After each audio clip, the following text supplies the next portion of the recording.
Hello and welcome back to Triple Tech, and welcome to another video. This is about the traffic. It's about the Canon 50mm 1.0. Oh my god, am I blown out? There you go, it's better. It's about the Canon 50mm 1.8, and it's starting to get into the later hours of the day. Sun's getting lower. Thought I might go out and have a shot taking a few pictures. I have got some which I'll show you as well from what I've taken in the past, but we'll see what I can get. I'm going to revisit a place which I went to yesterday to do some night shots, but it didn't quite go so well. So as you can see, we've got some pretty mucky tyres. I got my car stuck basically. I'm also wearing the same shoes I was when I got my car stuck, and also the inside of my car is now completely dirty. This time of year everything's extremely mucky, so it's gonna be, I don't know, hopefully we don't get stuck again like we did last time, but we'll see. This is the same place that I came to, sorry if the wind's a bit much, same place I came to last night, and so this is the scene. I got stuck in this little ditch full of water, and it was midnight, so I did not see it at all. And my car only just got out. So yeah, we're gonna see what kind of shots we can get with the 50mm, and yeah, see what we can get. Right, it turns out not that much. Not my best day at the races.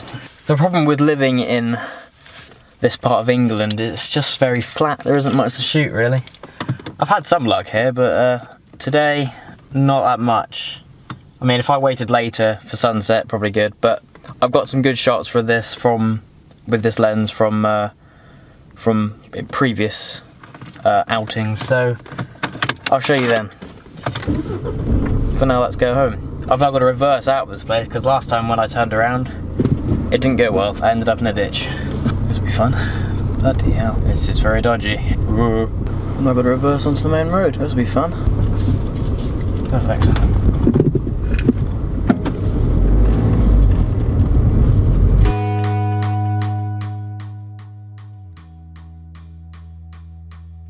Okay, so all these photos are obviously going to be edited using Lightroom.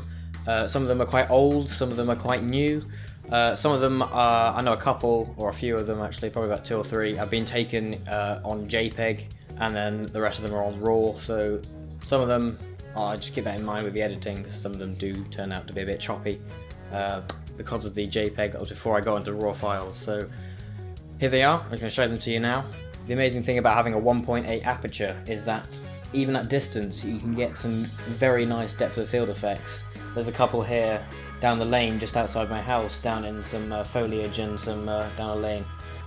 And that's a good, probably about 20 meters away and where it's focused, and it's still getting extremely good depth of field. And that's one very good thing about having a 1.8 aperture. Being 50mm also bodes well when it comes to portrait photography. It's a very flattering focal length for photography on portraits. The only bad thing about it though is that it can be difficult at times to focus on the eyes, so you have got to watch out for that because of that 1.8 aperture. You can obviously open up from that, but I stick at 1.8 just because I like to get the effect of having low depth of field. This lens is not very good for video.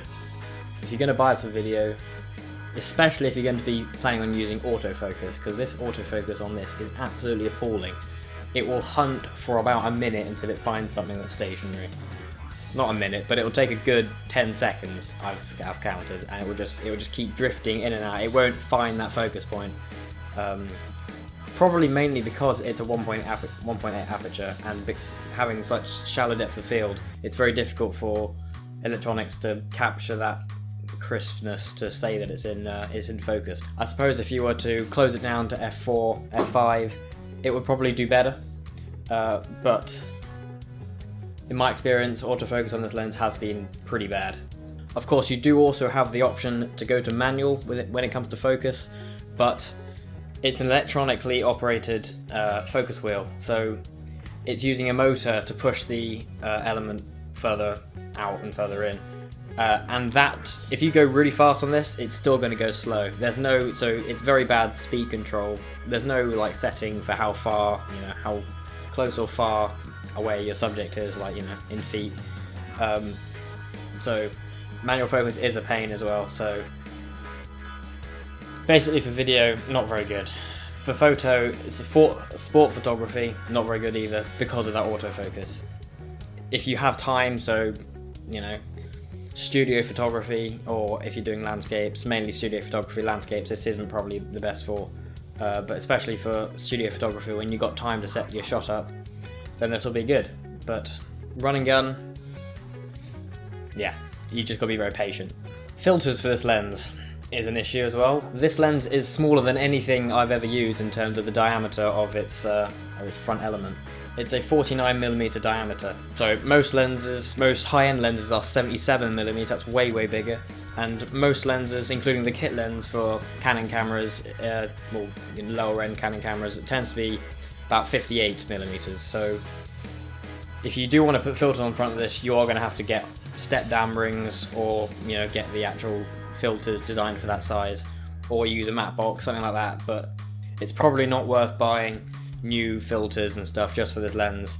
Get step-down filters, get step-down rings, something like that. But yeah, that's another downside. But of course, there are plenty of amazing upsides to this lens. One, of course, I've already talked about the 1.8 aperture. Second, which is the sharpness.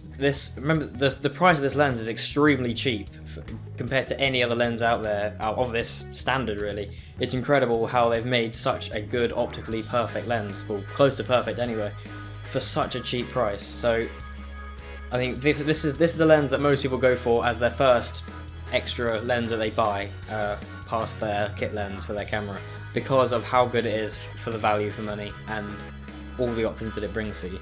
So that's pretty much it, I think, for this review. This is the Canon 50mm f1.8. Do check it out if you want to buy one. I would highly recommend it, especially if you haven't got many lenses in your kit. This is an amazing addition to your selection of lenses. So yeah, thank you very much for watching. If you enjoyed the video, do like and subscribe down below. Give a comment if you have any questions, of course, and I will see you in the next video.